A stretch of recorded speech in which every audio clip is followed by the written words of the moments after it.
नमस्कार दोस्तों, पिछली वीडियो में हमने स्वतंत्र भारत के मंत्रिमंडल को समझा।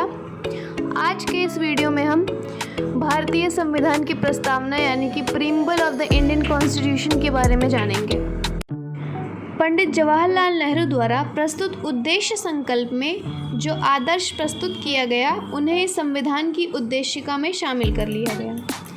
संविधान के 42वें संशोधन 1976 ईस्वी द्वारा यथा संशोधित यह उद्देशिका निम्न प्रकार है।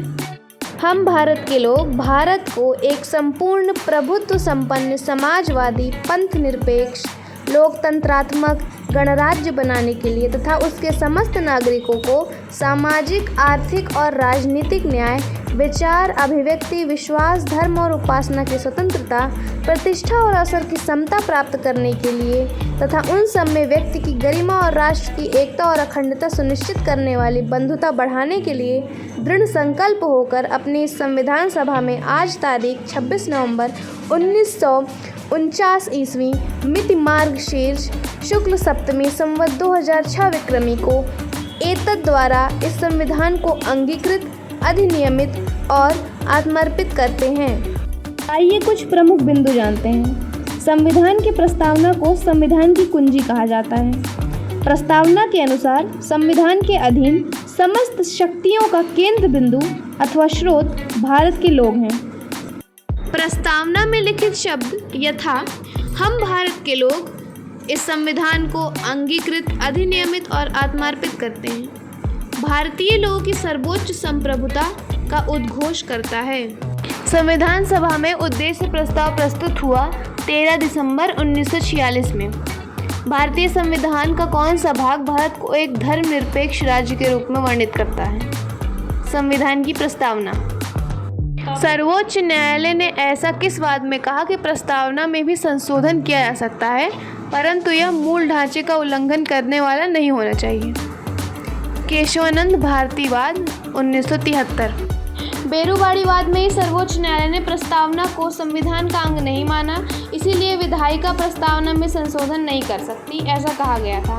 परंतु केशवानंद भारती बनाम केरल राज्यवाद 1973 ईस्वी में सर्वोच्च न्यायालय ने कहा कि प्रस्तावना संविधान का अंग है, इसीलिए विधायिका यानी कि संसद उसमें संशोधन कर सकती है। 42वें संविधान संशोधन द्वारा 1946 ईस्वी में इसमें समाजवाद पंथनिरपेक्ष और अखंडता ऐसे शब्द जोड़े गए।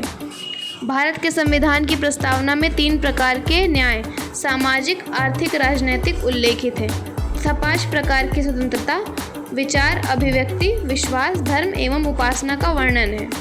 2 प्रकार की समानता प्रतिष्ठा और अवसर की भी बात कही गई है। प्रस्तावना में सम्मिलित सामाजिक आर्थिक राजनीतिक न्याय के तत्व किससे संबंधित हैं? 1917 की रूसी क्रांति से। प्रस्तावना को राजनीतिक जन्मपत्री की संज्ञा किसने प्रदान की है? के.एम. मुंशी ने। प्रस्तावना संविधान का अंग नहीं है। उच्चतम न्यायालय ने ऐसा मत किस वाद में व्यक्त किया था?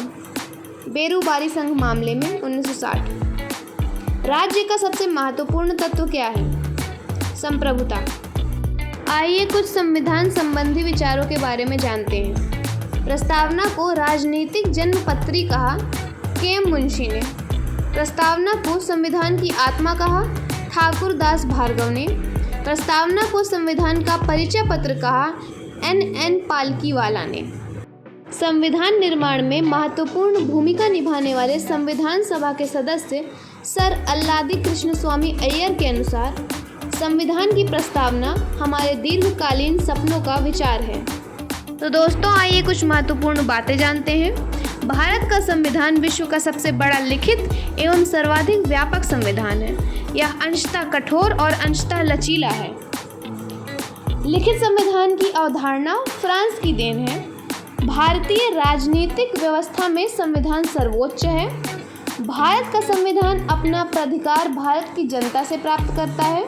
और सबसे महत्वपूर्ण लोक कल्याण शब्द भारत के संविधान की प्रस्तावना में नहीं है बल्कि यह राज्य के नीति निदेशक तत्व का भाग है। दोस्तों आज के वीडियो में इतना ही। इससे पहले जितने भी वीडियो संविधान से रिलेटेड पड़े हुए हैं चैनल पर वो आपको इस वीडियो के कमेंट सेक्शन में मिल जाएंगे। तब तक के लिए हंसते रहिए, मुस्कुराते रहिए और स्वस्थ रहिए। अगर आपको वीडियो अच्छा लगा हो तो please do like, share and subscribe and leave a comment below the comment section. Thank you.